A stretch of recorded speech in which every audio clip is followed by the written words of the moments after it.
for coming. Welcome to the Oberlin Theater Connected Universe. I came up with the idea to do this project maybe last December, January, something around that. And I've been working on it concretely since about February. It has been hours upon hours of work. So many Google Docs. But yeah, it's here. The Oberlin Theater Connected Universe, also known as Eternally Dead, legally deficient Dracula horses, are amazing dead wolf things. Punch the trail to a doozy and tell the Rocky Antigone machine goodbye. First, ground rules. I gotten a decent amount of questions about what counts for this. So, again, the idea was just the plays this year. So, to be more specific, standalone theatrical plays staged before an audience here during this academic school year. So no operas, no quick, no acting or directing showcases, no Finn's Mampalor's Holiday, Christmas Holiday, Musical Holiday. Yeah, just the plays. Full-length ones, again. I was like, I could add quick and the directing one acts, and that would double the number of plays, and it would make me want to end it all, but it would kill me before I could do so. So, yeah, the included plays, which you also saw before the show, all of OMTA, all of the department, our 3 staged readings, and the 2 other shows, which are happening today, tomorrow, and Tuesday. Okay, more ground rules. Script, you'll see sometimes I'll reference really specific details from the script, but we're focusing on our production of the play, so any changes, especially in blocking or staging or setting, overrides what's in the original script.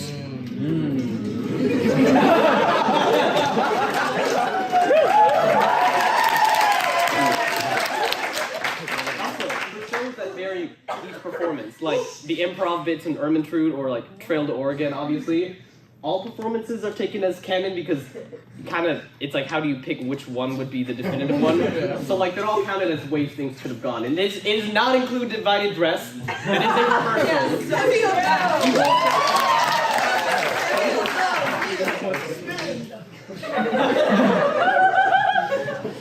Yeah, unfortunately, Wagon Father Ari Heth from Trail to Oregon is not canon. Also, in general, we're gonna do theatrical suspension of disbelief. Sometimes there are a lot of moments where characters do acknowledge the theater or the audience or whatever, but and when they do, I will take that into account, but I'm not gonna stand up here and be like, why are these characters bursting into song randomly, or who are the mysterious people wearing black moving furniture? That's stupid. Rightly rising. Hey, later. Okay.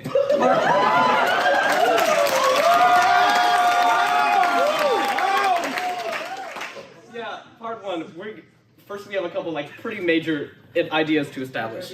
Alright, first, let's talk about Eurydice Tells Orpheus Goodbye. Probably the most important show in this theory. I'd say Trail to Oregon is a close second.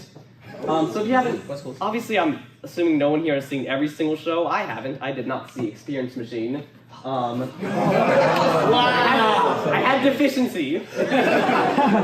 But yeah, so this show, it's split into 3 parts and set in this metaphysical space called the house, which takes place all across time and space, and especially in the first part, you'll see characters from different places and time experiencing things at once. It's weird, it's metaphysical, it's time fuckery. But anyway, part 3 of the show shows the inventor at seemingly constructing the house, putting it together, but this is not exactly the case, because in part 2, we learn that Persephone actually built the house in the first place, as you can see. Can you guys all read this? I can't. Yeah. Okay, I was worried I made all the script screenshots too small, because there are a lot of them. But yeah, as Eurydice dies and arrives in the underworld, and is followed by fuckboy Orpheus, white savior, as Persephone calls him, she tells him that she built this house, and she declares that he cannot break in here and break everyone into submission again, meaning Persephone originally built the house, and then the inventor took it over at some point, and now she has taken it back, and then the bits with Orpheus and Eurydice happen. So what is actually happening in the construction scene then? Because the inventor's at the house, there's construction going on, something is going on. So because of the inventor's reference to coal mines and textbooks, we know this must be taking place during or after the Industrial Revolution. And also, he's going to finish whatever he's doing. Sorry guys, that's gonna happen. He's going to finish the house by 1952 because we are told that Mama and Hope, a couple of the main characters from the first part, move in 1952, and also that they are the first people to move in, so we can assume it's done by 1952. And I don't know if any of y'all are.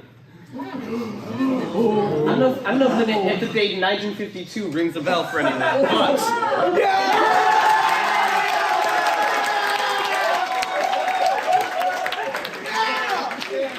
Guys, if y'all clapping this much, things are gonna get weirder than that. This single concrete year we get anywhere in Etog happens to line up with Ermentrude. That cannot be a coincidence. So, the first scene of Ermentrude, Ermentrude's giving a lecture to what you might assume is just people in her living room, because she later says she often gives lectures. But I will explain this in a few slides. It is literally the audience. Just put a pin in that for a sec. Yeah. She's transported to the present by her husband Fred, who's in the back room working on an invention. A random guy in the 1950s invented time travel and then never said anything about it? No. So, Fred is working on something in 1952, and Ermentrude gets transported to the present. The inventor is working on something that he finishes in 1952. Her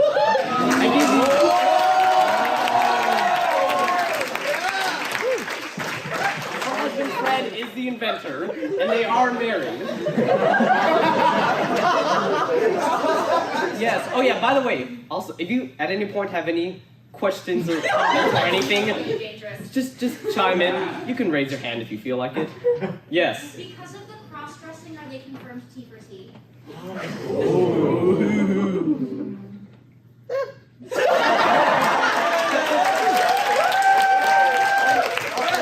Leave that up to audience interpretation. Thank you. Of course. So, moving on. Now that we've established at least a little bit about the house and the inventor, let's look at our other major set of gods. You guys, sort of. Okay, so in Oregon, our lovely father here trips on snake venom and then has a vision where he encounters the Watchers. Well, he encounters this mysterious figure who tells him one of the family will die and that it's been chosen by the Watchers. And then he reveals the lights on the audience, which seems to establish the fact that the audience are the Watchers.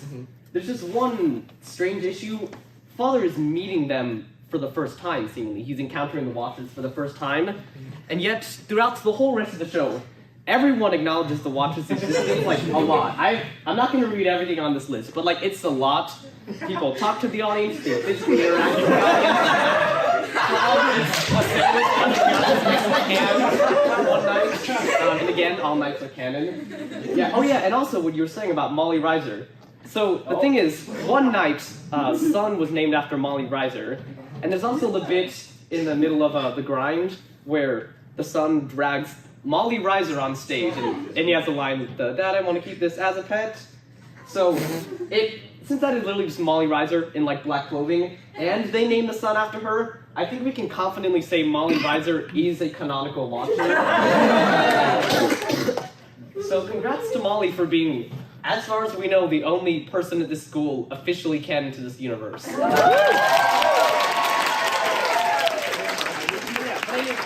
anyway, everyone knows about the Watchers, yet Father is encountering them for the first time. What could this mean? Simple. He's having a flashback.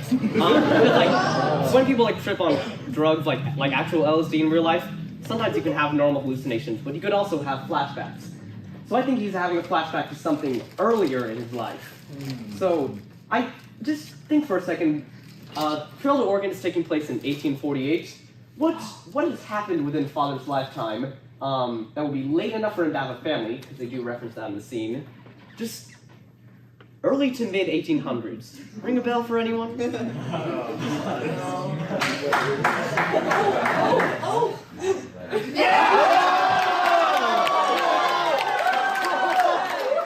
Oberlin College, founded in 1833, when his daughter would be 19 years old at the oldest. She would be 4 years old. She was 15. She was 15. Leap years? Leap years. Leap years. It doesn't count. Yeah. I mean, family could still work with just father and mother and also grandpa. No, I was like 17 when I had a kid, so. Yeah. I'm like born. So she was born in that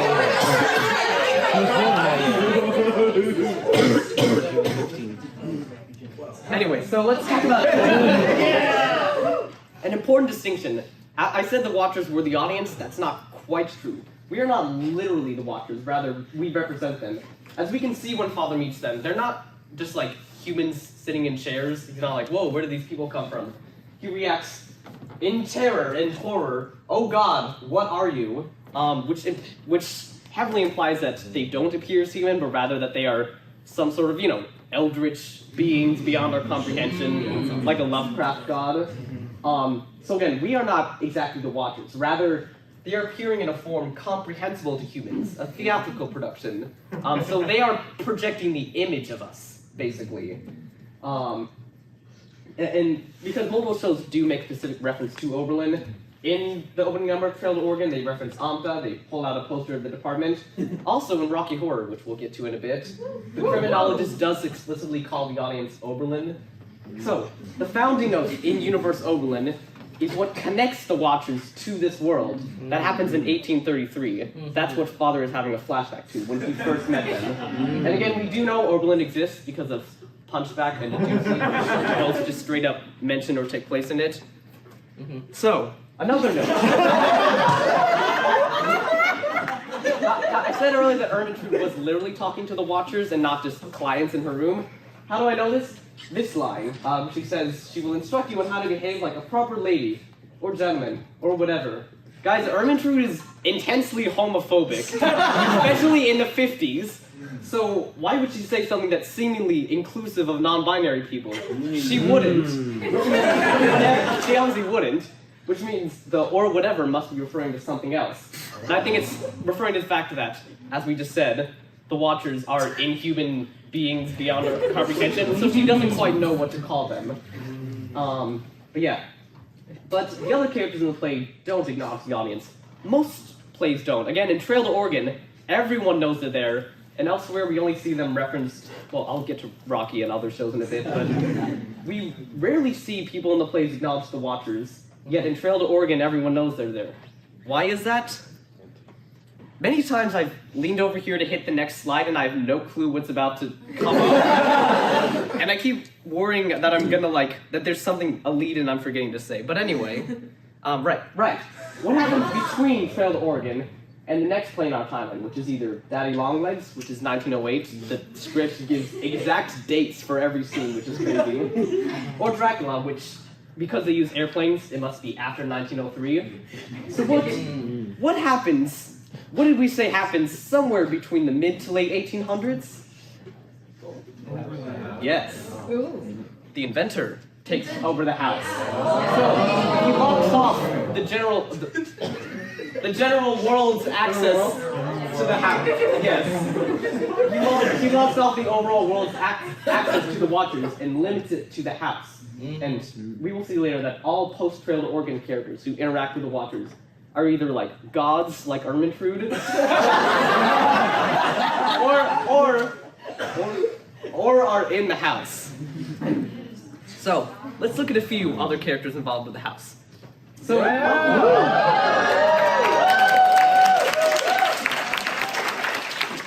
Rocky Horror is almost certainly in the house. Like I said earlier, the criminologist directly addresses Oberlin, and while some audience call-outs, especially at the beginning of the show, don't have responses, sometimes the characters do respond, but only when they're in the house. Most importantly, the famous transducer if we look at the specific lyrics of the Time Warp, again, originally I thought, oh, the Time Warp, it's just like a goofy name for a fun dance. But, as you can see, this genius lyrics. The lyrics are literally referring to them using the transducer, which they say can travel across space and time. You can see stuff like, they're talking about blacking out and like the strange effects of using the transducer. And also, especially this verse by Columbia, where she says, after she met Frankenfurter and joined the crew, time meant nothing, never would again.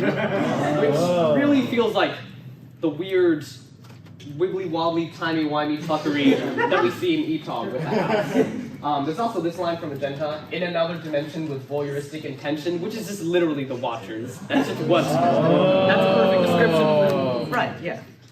So the house isn't just a place where time is weird. It literally travels.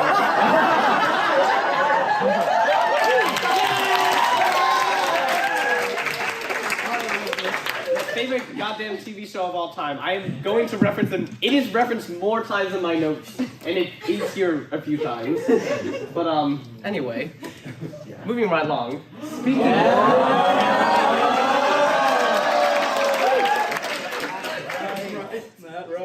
Yes, exactly right. How exactly does he fit into all this? Because Rocky obviously establishes Transylvania as a far-off star system, but there's also a country by that name. Like, the characters in Dracula just talk about Transylvania as the normal-ass country that it is.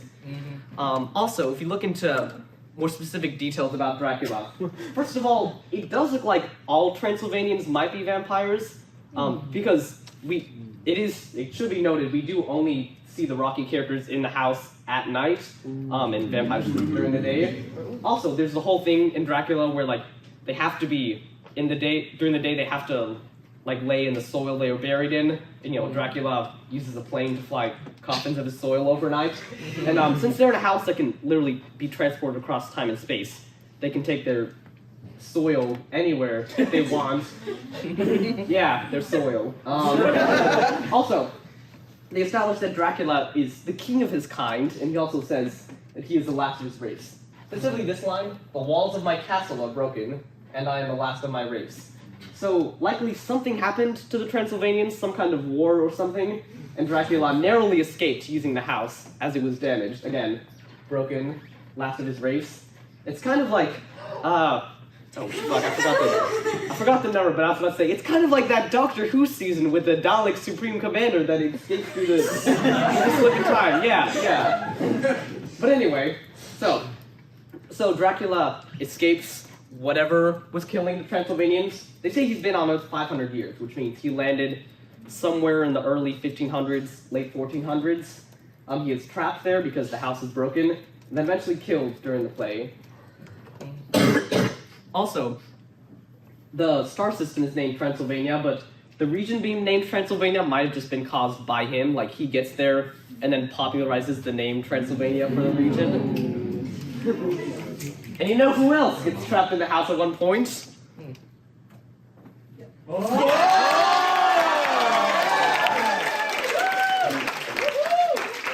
Yeah, these guys. Love these guys.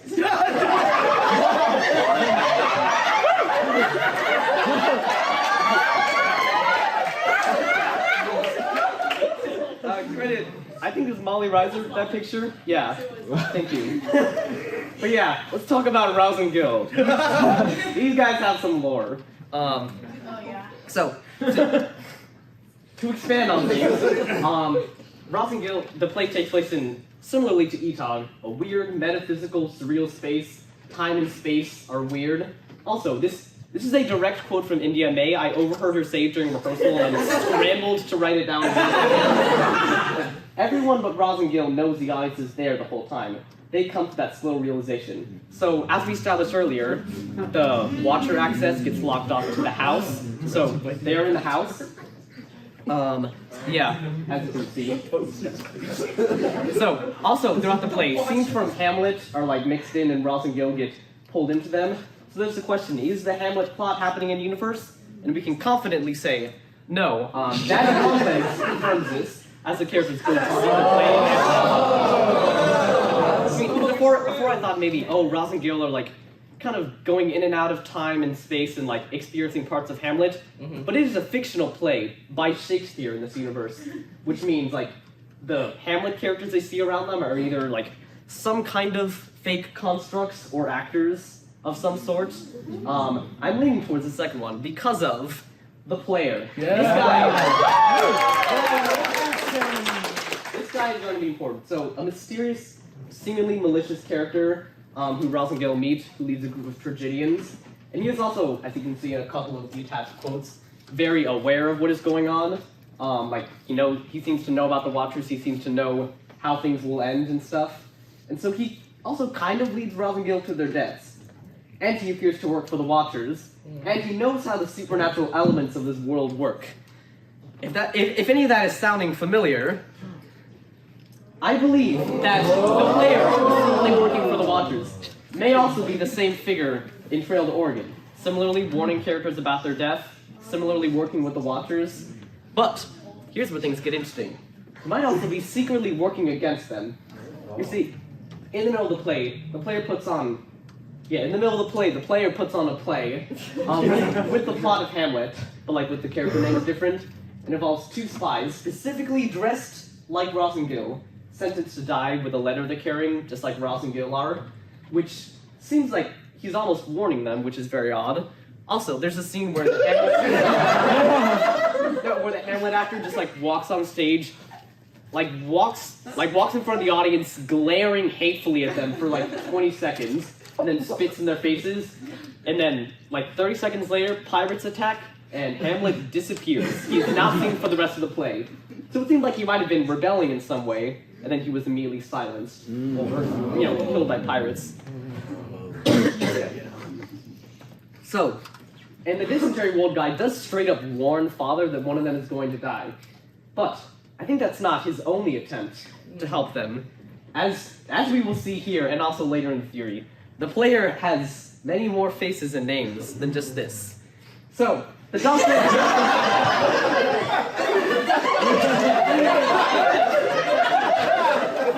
He is lying throughout the entire scene.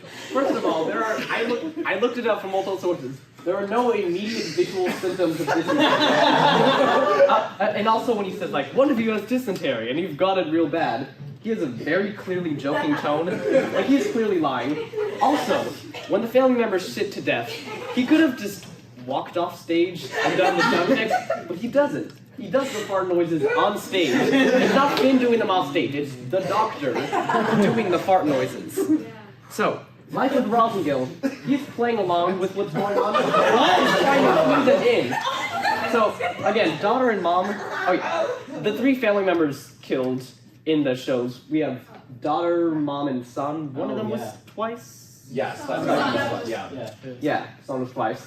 So yeah, daughter and mom both fake their death, which again means the farts couldn't have been real.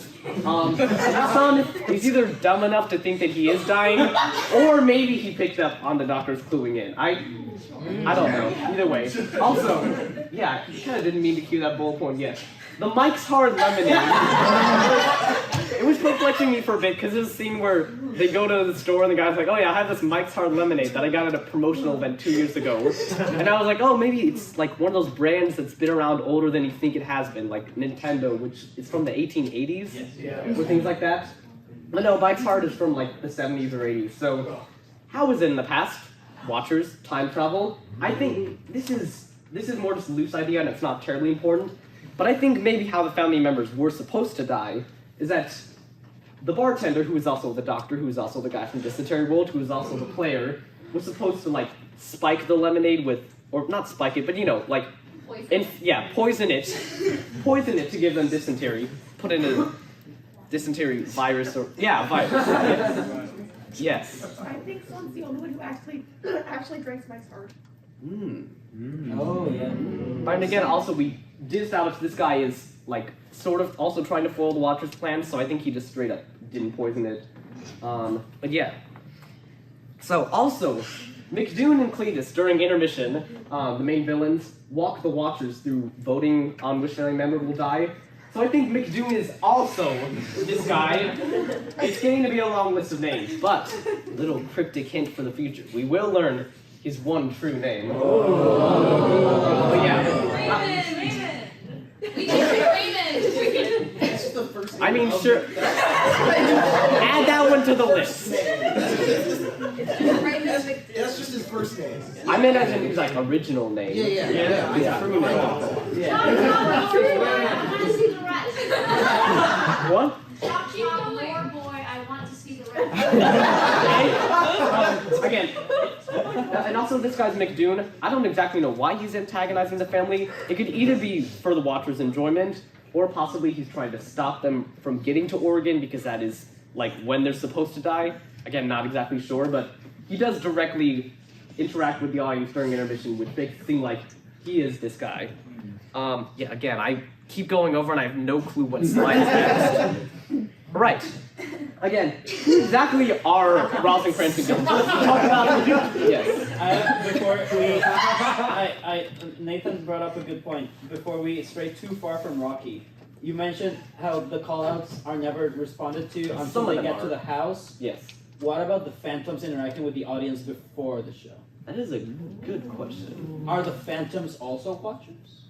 Possibly. I mean, it's like a lot of the gods in this universe are able to interact with the audience, so I could believe that like phantoms, like some kind of spirits, could also kind of see beyond their reality. Or maybe they are watchers in some way. Thank you.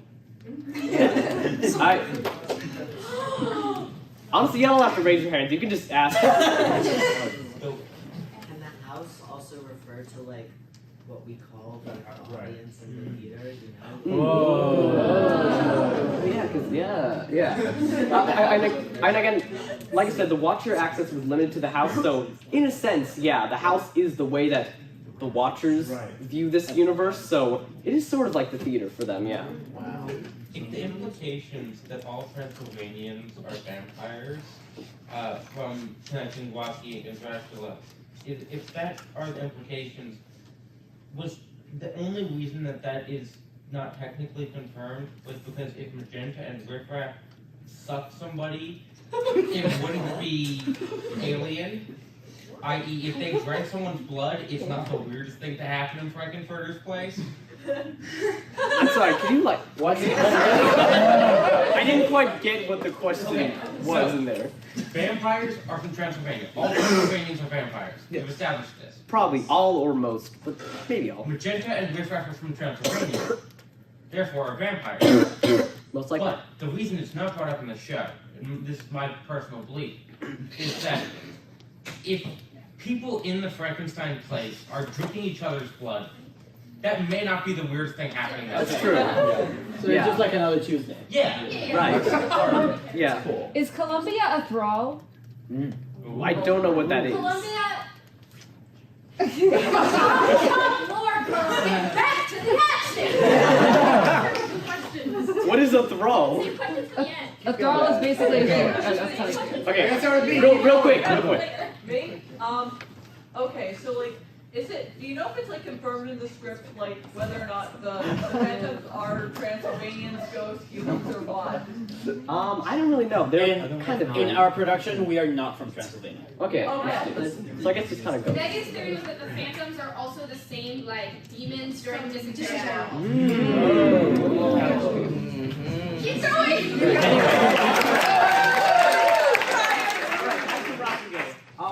These are just the examples I could find because I was trying to find all the examples I could where Rossigo messed up their own names, but it's kind of hard to Control F that in the script and just Control F because I can't Control F for either of their names, and then I can search up the word name, but also anyway, not only do other characters mix up their names, they mix up their own like an awful lot and say multiple times that they don't, and again they don't remember anything about their lives, so yeah. Their real names are most likely something different, but whoever they were before they came here, one thing is clear, they were very close in whatever way. They're in love! Yeah. They fuck! If we're taking audience participation, can we like have Subway Surfers at the bottom? Because I can't do this. Anyway, so there's one interesting thing. When Roz gets handed a recording, he plays the song, he plays 3 songs. First, Hot Cross Buns and All-Star. All-Star establishes that Roz is probably from the modern age, if he's heard All-Star. And what's What's the third song you asked that he plays? Fucking Silent Night on the Recorder. Which, if you did not see Horse Girls, the character Margaret, who coincidentally also played by Cloud, on the damn recorder. Yeah. So. Yeah. I spent a lot of time in this. They're really good. Yes. He also plays the recorder bit from Trail to Oregon. What do you think's up with that? Yep. That's happening. Shit, I did not know that. Yeah. If I may suggest, Yes. that song had been introduced by the time Trail to Oregon happens, so by 2014 it's already a well-known song. That's true. Yeah. Can we save questions for the end? I'm so curious what happens next. Okay, sure. Yeah. Okay, so to talk a bit about Horse Girls, if you haven't seen it, it ends in a lot of blood, a lot of fight. Enough blood that we can't do fake blood in Wilder, Maine anymore. Really? From what I hear. It's not our fault. Contra Showers banned liquids in Wilder, Maine.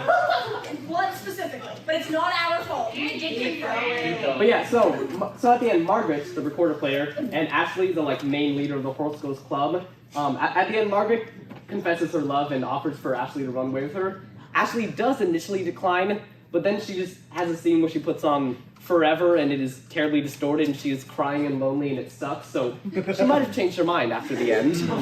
So, if these two did decide to run away together, I think they might have then been snatched up by the Watchers and placed in the house. Because after Trail to Oregon, where they failed to kill a family member, now they are torturing their victims and playing out long stories with death at the end in a controlled environment.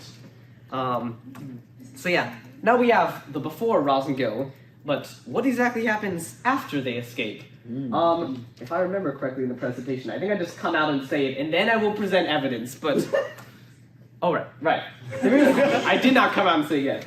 There is one pair that came to mind, just might fit the bill. A lot of really specific details surrounding them, and a really close bond, and a decent amount of sexual tension, even with the will to murder.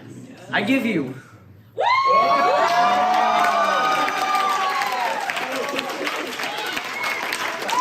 Stay with me.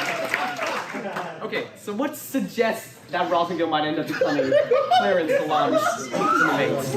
So first of all, they play 2 records that are from the future, and there's also a scene where, I don't know if I'd said yet, but the maids must take place before 1938, because they repeatedly reference the possibility of their mistress's lover, Monsieur, being sent to Devil's Island, famous prison that closed in 1952, but stopped taking prisoners in 1938. So, 1952? or it might have been 54. I think it was 54, but anyway. But they play 2 records from the future, and also Solange sings a song that was released in 1967, which means that they must be from a different time. Also, there's this line. I'm going to Winnie with joy. Too much of a Yeah, this play gets interesting. Yeah, as we know, the house, it travels across time.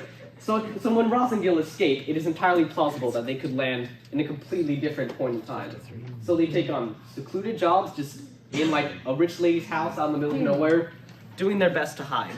But as we see over time, they do start to grow more paranoid, and I think they eventually realize that they will never truly be able to escape the Watchers, resulting in the end of the play, where Claire has Solange kill her with the poisoned tea that they were originally going to kill their master with, finally giving up and letting the Watchers have the spectacle of death that they craved this whole year. So, that was a lot. We've covered a lot of the really big things. Let us slow down for a bit. Cover some more minor corners of this universe.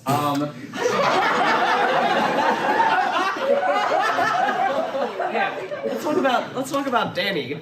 Okay, a doozy. I'm not gonna spoil specifics because it's obviously hasn't happened yet. Thank you. But yeah. Sorry, I was trying to figure out who said that. No, I said that.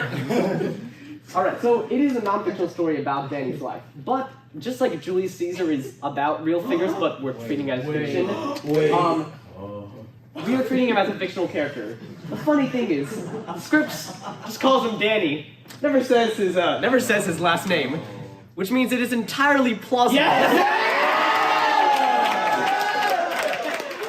from a doozy is also Danny from The Eternal Damnation of Frank Feo. Wow. Timeline-wise, this actually works out. I'm calling him Doozy Danny. We established he's 6 in 2009. If he's like turning 7 in 2009, then he could have been born 2002. He'd be 20 years old in 2022, and Frank Feo does explicitly confirm that is the year he dies, February 2022. So yeah, it does work out. Wait, am I? No, wait. Yeah. Also, in the play In a Doozy, Danny mentions Oberlin, but even though our real-world Danny is a senior, fictional Danny never says he's a senior. So it is entirely possible that he arrived at Oberlin, was there for like a year, put on a doozy, and then dropped out, and then before reaching the point where we see him in Frank Feo. And again, I don't want to spoil specific lines in the show, but a doozy does appear to be in-universe a show put on by Danny. I don't think he's interacting with the Watchers in any way. He like specifically, I'm not going to spoil specific lines, but it is an in-universe show. Trust me. Okay. Also, a couple more important-ish things in Frank Feo. So it shows us a little bit about afterlives in this world. Features hell, heaven, and a different place called the realm of the damned. It's a sort of limbo. Frank describes it as like, he says souls can be sent there for a variety of reasons, but one of them is like, a life unfulfilled. Like they have something they need to do before they reach their final destination. It actually does work out. It can be the same as Etog's underworld. It is worth noting in Etog, even though they call it the underworld, they do also mention just the word hell in one scene. Like, there's that part where Eurydice is like, "You are hell" to Orpheus, and it's a great scene. But yeah, so when Eurydice first arrives, we're told that she's going to be sent to the fields of asphaltal, which is the like neutral, you weren't that good, you weren't that bad kind of afterlife. But like before that, she's in an in-between place, and it might be the realm of the damned. Also, the realm of the damned, it's like an in-between place, but it also seems that folks from heaven can mingle in there, because when Danny first arrives there, he meets Abraham Lincoln, and I don't think Abraham Lincoln has been waiting in limbo for this whole time. Also Elvis, that's Elvis. But yeah, also, when Eurydice arrives in the underworld, she gets processed by Persephone, like, she asks the questions and stuff. But the reason that doesn't happen to Danny is because at this point, Persephone doesn't have control over the house again yet. The house which she built in the underworld. Also, it is a play within the world that also actually happens.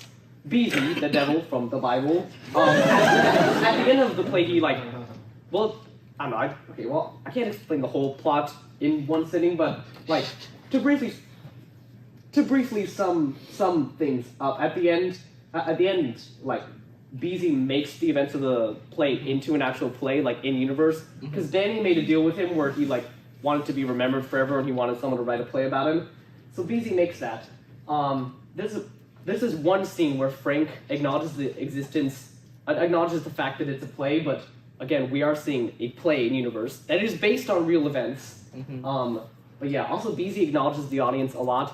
Could be because it's a play, or also because he's a god and can see the audience. Okay, another random thing that I did not expect, that is just a thing in this universe. So Trail of Oregon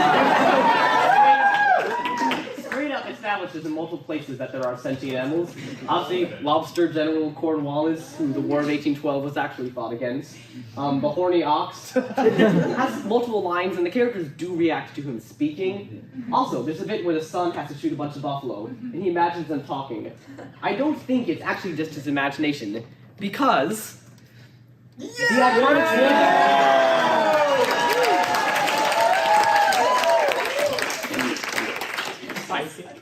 that iconic bit with the Old Valley Mall, where Bruiser is literally just straight up barking, we can hear him just straight up barking, but the characters perfectly understand what he's saying. So again, psychic animals. Also, Delaney Daniels twice defines the existence of sentient cats just being a thing. I keep forgetting his name. What's his? Addison. Yeah. I'm sorry.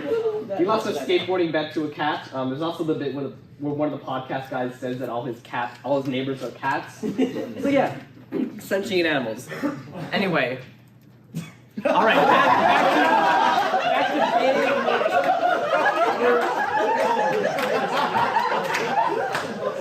it will all make sense in a minute, mostly. Back to big time travel house stuff. All right, so Julius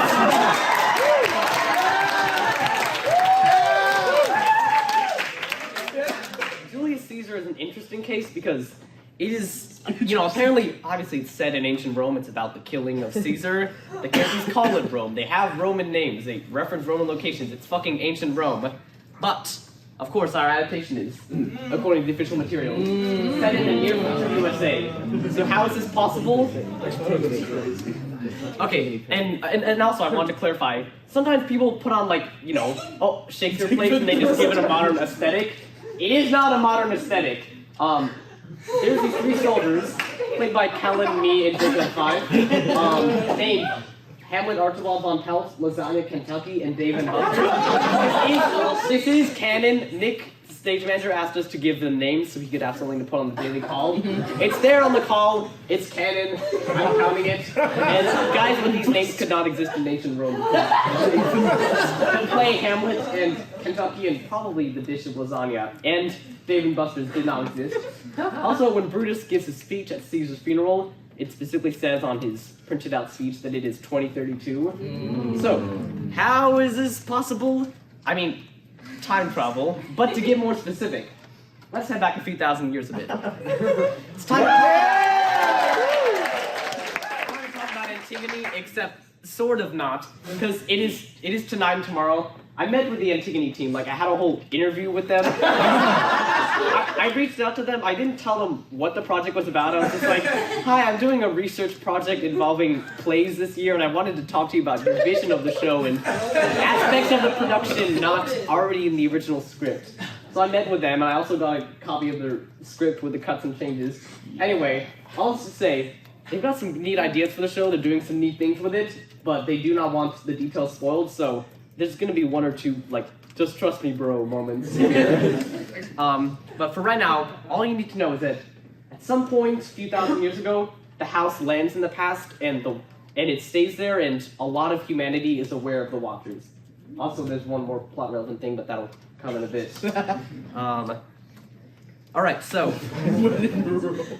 feel like I could have done better than when in Rome. Okay, so with the house sitting around in ancient history and becoming known, the Romans eventually catch wind, and of course, because they're the Roman Empire, they love conquest, they want to control the world. So, I think that they forcibly take over the house somewhere around 44 BC, because that's when real-life Caesar's assassination is. Also, timeline-wise, I was wondering if it was Caesar who leads this, or the guy they mentioned before, who ruled before him, Pompey, who he overthrew, but there's a couple of references to Caesar's conquest that seem like, long story short, it is most likely Caesar himself leading these forces. So they take over the house, all of time and space at their fingertips. What is the most efficient way to take over the world? What would be the most easy way for them to conquer as many people as possible, cover the whole world? Well, we're gonna take a few steps back again.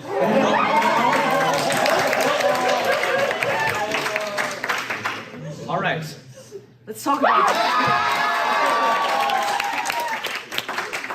So, the Experience Machine, set in, according to Rylan, a few years after it's been performed. So, she said a couple, so 2027 at the earliest, but probably a couple years later for reasons I will explain later.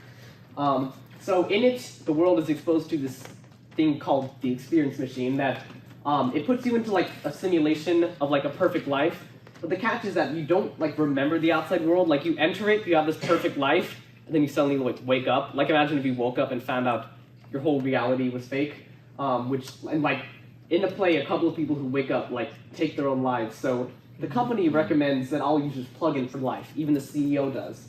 And at the end, we are told that roughly 69%. A little slow on the cue, but around 69% of the world's population.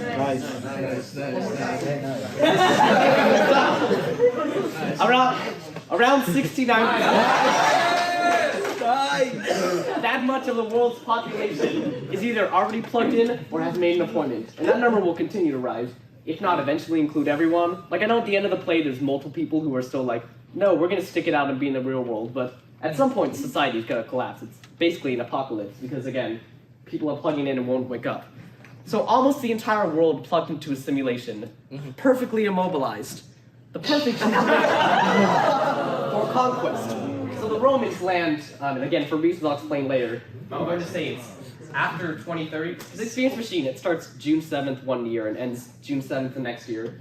I think it ends in 2030, and then the Romans invade, and then Julius Caesar is happening in 2032. So that's how it's a near future US.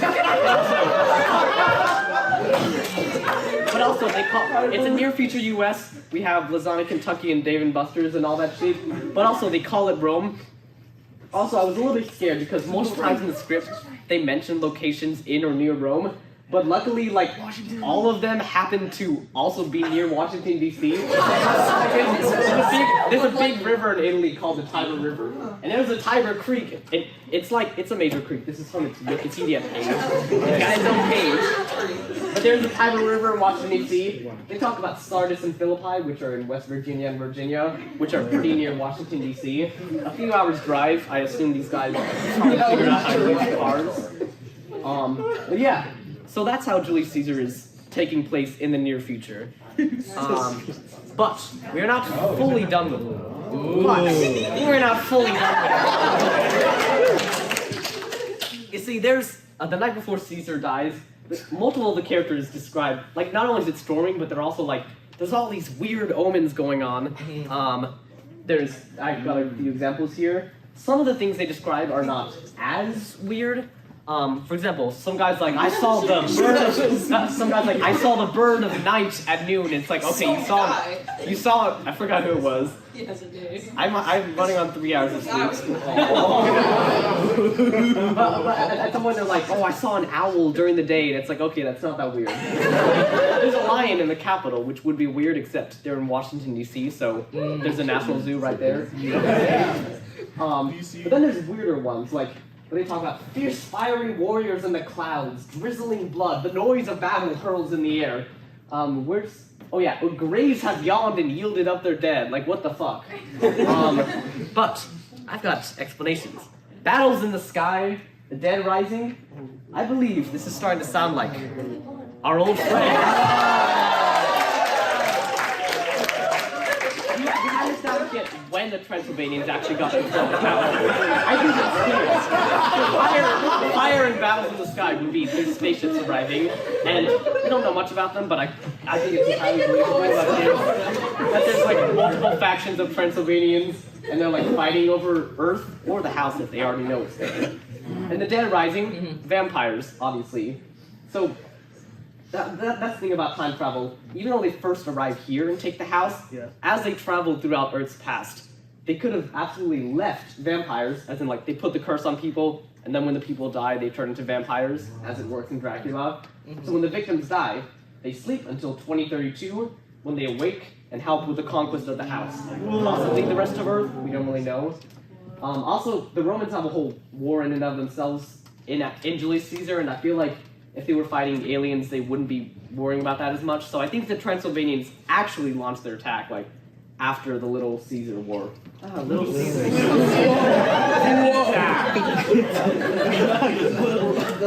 Also, before we move on, one more thing about Antigone. I dropped a cryptic hint about earlier. So Eurydice is a character in the play. I was reading the script and it was all fine and dandy. And then, again, this isn't like the original script, the original story. Eurydice is just a character in this. Even though we established that she is in the modern day, like the play mentions her and Orpheus like driving to motels and stuff. Like she dies in the modern day, and yet in Antigone there's a Eurydice who is the wife of Creon, and also dies. Sorry, I kind of did need to spoil that. not spoiling the vision of the show, but these are pre-existing plot details. But yeah, how is Eurydice dating Orpheus in the modern era and also married to Creon and dying in the past? Easy. Oh wait. And then be young in the modern day? Well, we've been talking about it. She's a vampire. Again, as we established, the Transylvanians have gone through time, and across Earth's history, they have left vampires who slept until 2032, right around the present day. And also for reasons I will explain a little bit later, it does seem that Eurydice dies after the events of Julius Caesar. All right.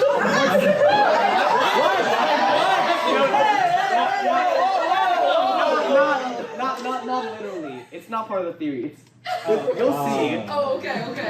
It's just a sick reference. Yeah, just a reference. There's things relating to the mind. That's why Mega Mind is also there. It'll make sense. It'll make sense in a sec. Let's talk about that.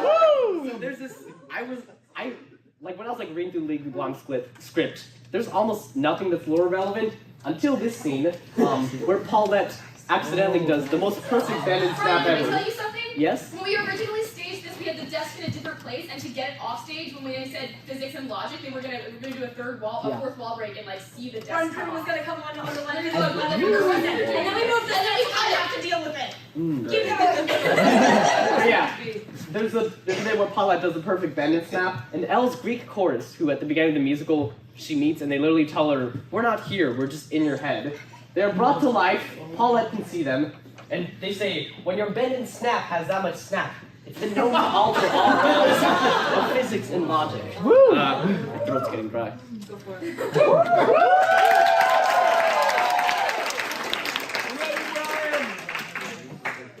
So yeah, bend and snap. The bend and snap is capable, remember this, bringing people from one's mind to physical life. Also note this is taking place in 2007.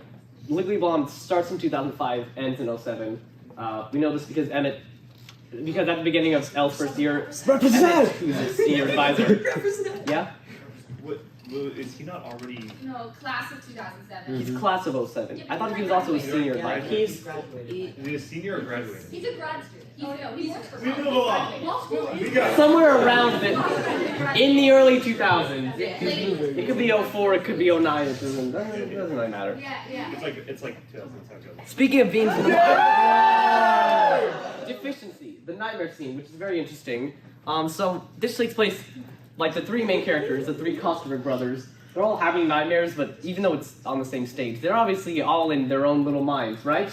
Except Patty here, she serves as an announcer at the beginning, because it's an award ceremony, and she freely moves between all three of their dreams, which is very strange. And also she's presenting the whole thing, which is weird. So this appears to be some kind of, she's able to move between each of their dreams, so this is some kind of mind escape, that's why all in your mind, that Patty is able to freely travel in. Also the character Princess Bleach and Cream from Sam's dream also pops up in Landon's dream. I don't know exactly why. Well, as we'll see in a moment, Patty seems to be kind of in control here, and she might have created the illusion of Princess Bleach and Cream. But anyway, she's moving between their dreams, moving in this mindscape.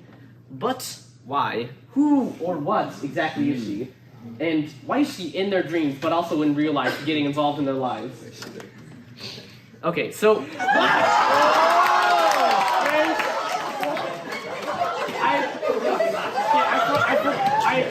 I forgot that was the next slide. I will explain. Okay. Yeah, please. Let us back up a bit. So, Genu from Wolfplay.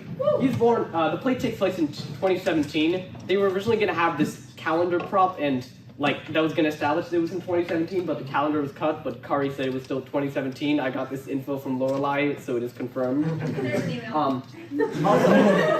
Also, as we can see in the first scene, he was aware of the Watchers from a very young age, and he literally talks about the fact that it's all a play and actors and blah blah blah. So, Genu is aware of the Watchers from a young age. I think a possible reason that he's aware of them, it doesn't have to be true, but Margaret and Ashley, Horse Girls happens in 2014, and they're presumably snatched up soon afterwards. I think maybe he witnessed them being taken, and that's why he can see the Watchers. Either that, or they just appear to him when he's young. Because he would have been like 3 at this time. Now, Peter, who had him adopted at the time, does live in Arizona. They could have been in Florida, then Arizona. Don't know. But again, for whatever reason, Gino is aware of the Watchers for a very young age. So, he goes through his life knowing the Watchers. They have influenced him throughout all his life. Enough for him to possibly work with them. I give you... I think that he grows up to be the player and also those multiple guys from Trail to Oregon who are the same person. And Patty, which I will continue to explain in a sec. But yeah, again, since he's aware of the Watchers from a very young age, I think they sort of influenced him, sort of raised him in a way. But why do I think Patty's Genu? Yeah, first of all, at the beginning of the night a boxing bell is heard. Also, disclaimer, I did do sound for this show. I did not intentionally put that. The directors were like, hey, we want a boxing announcer vibe. Can you do a boxing bell? And I was like, sure. I promise I did not put that in there intentionally. But it's one of those coincidences, kind of like the Silent Night on the recorder, that is just like too good not to take advantage of. So, boxing bell is heard, which means they would probably have some significance to her. Also, to pivot a little bit, at the end of Wolf Play, Genu goes back into the foster system. Since Peter had him adopted before and named him Peter, like Junior, when he was sent back in the system, he would probably be under his registered name, Peter. Interestingly, round about a decade later, we have, but he, at the time he would be 18, would be 2029, just in time for the Experience Machine, which features a character named Peter. Which again is the name that he's possibly going by at this point. So, Peter is established as being in the same grade as the character Emmy, who, like, at the start of the play, well, she died, but she would have been a senior, so he's also a senior. And again, Genu was born in 2011, so he would be 18 in 2029, which is a time when the Experience Machine could happen. Also, you can initially resist plugging in, but again, they end up following with the rest of the world. Also, I feel like if Romans were invading, some people might be like, well, I'm gonna die anyway, I might as well escape that. But I think he does eventually plug into the Experience Machine. And like we were talking about earlier, Patty moves around in a weird mindscape that connects minds, and the Experience Machine is also, even though it's a simulation of sorts, I think it might be the same kind of mindscape. And when Genu enters, he's more aware than other people because, again, he has connection to the Watchers, he can see beyond the bounds of this reality. So I think, in this simulation, he takes on the form of Patty, and again, as the Watchers can transport things through time, I think they also help him traverse through time. And then, Patty is brought into physical being, either by somewhere in the early 2000s, I was wrong, but somewhere in the early 2000s, or maybe by one later, by whoever. Also, deficiency has to be 2022, 3, or 24. They use the word Riz, which was popularized online in 2021, and I don't think it would have been popular enough by March of that year. Also, Maverick mentions going to the Paris Olympics, which are 2024, so I'm going to place deficiency in 2022, which there's a reason for that, which you'll see in a bit. But yeah, so what is Patty actually doing in deficiency? Because she's been given physical form, and again, she has like worked with the Watchers, so why does she get involved? Why does she get involved in these brothers' lives specifically? So again, she appears in their dreams, puts them through stresses that do sort of end up helping contribute to their character growth. Also, their alcoholic father, Martin, who's not exactly abusive, but kind of just doesn't take care of them. She tries to get him to seek help and tells him multiple times that she specifically cares about his kids. So, keep in mind, hold on.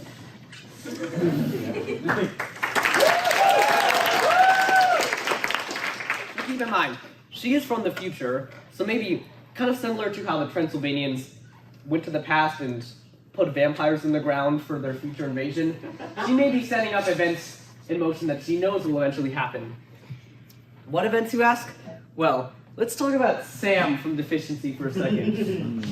Okay, first of all, look at this guy. The play opens with him listening to the Mario soundtrack on his headphones. He plays in a pop-punk fusion band called Molting Crows. The outfit. Also, he's transgender. What I'm saying is, this man is an Obi.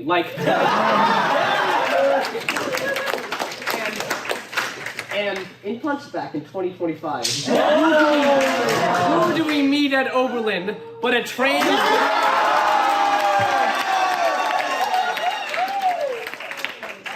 I didn't have any show photos, so this is just wolf play Ethan. But I think this may be the same guy. Again, trans guy named Sam, Oberlin vibes. So, to talk about Punchback for a bit, it is set in Oberlin, this semester, or maybe winter term. They talk about the bathroom protest thing. So, the characters start a trans boxing club that is also, it's sort of a front for HRT distribution. It's also about the boxing, but again, it's both, I'd say. But it's still a bit of a front. But if it ever gets found out, especially if it's an official club, the school might face legal consequences. Enough to possibly get shut down. But remember, Oberlin and Universe is a point of connection for the Walkers. So I think Genu, as Patty here, is trying to set in motion events that will lead to Sam gain increased confidence in starting the boxing club, leading to Oberlin College being shut down, leading to the Watchers' influence being weakened. And also, as we see, at the later in the timeline, Persephone will take back the house, which after she's taken back the house and Oberlin is gone, the Watchers will have little to no connection to the world. So, that was a lot. So, gonna do a quick little recap in timeline order, just to get everything straight. Okay, first, early history. The inventor created time, of course, as we know. Yeah. Yes, as he says. So early on, Persephone is, of course, the first one to build the house. Somewhere around 2000, 3000 BC. The house arrives in ancient Europe. Eurydice also gets turned into a vampire. The events of Antigone take place. Eurydice dies for the first time. Somewhere around 44 BC. Ancient Romans storm the house and take it over and fly off to 2029. And then the early 1500s, Dracula, having escaped the conflict that wiped out the Transylvanians, lands on Earth in the broken house and is stranded. So, 1800s and early 1900s, there's of course the 1812, the Lobster War.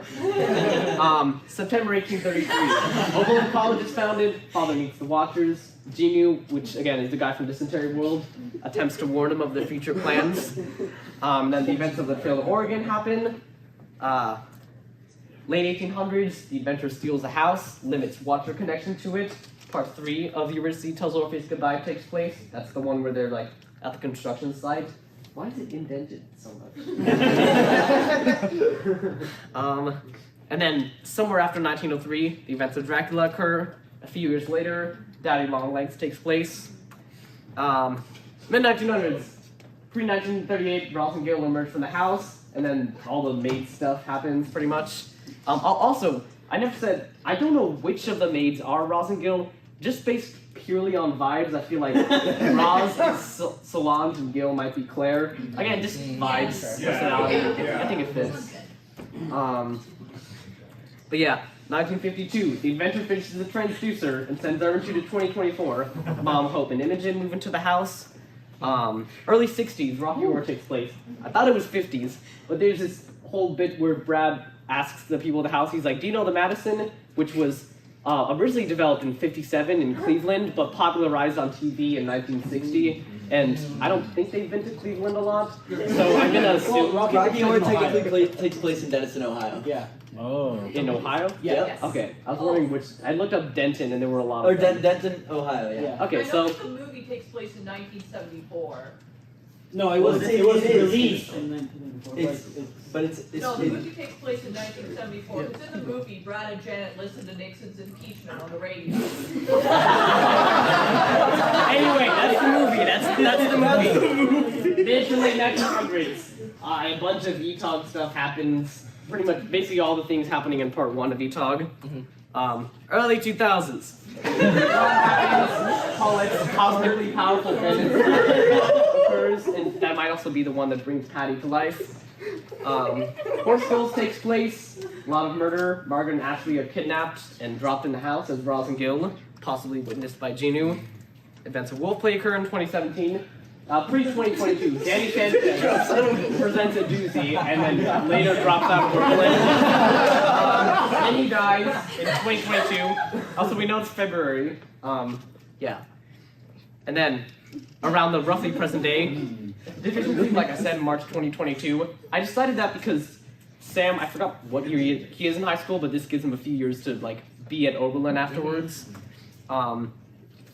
Delaney Daniels, either 2023 or 24. The most recent cultural reference in it is Twitter being changed to X, which was July 2023, so just some point after that. 2024, Ermintrude arrives in the present and tries to reform the world, which would make sense because her husband is evil and basically the CEO of colonialism and capitalism. And obviously they would both be very traditionalist. Events of Punchback in early 2025. Later, Oberlin shuts down, which limits the Watcher's connection to the world. Experience Machine, 2029 to 2030. And then Peter plugs into the machine, and then the Romans arrive.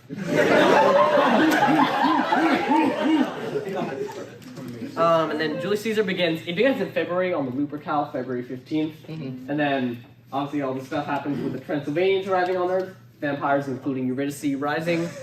Caesar is killed. War happens. The Transylvanians take over the house, and then they fly off to places throughout time and space. Then Persephone takes the house back. And then part 2 of Eurydice tells Orpheus goodbye takes place, which is the last thing in the timeline.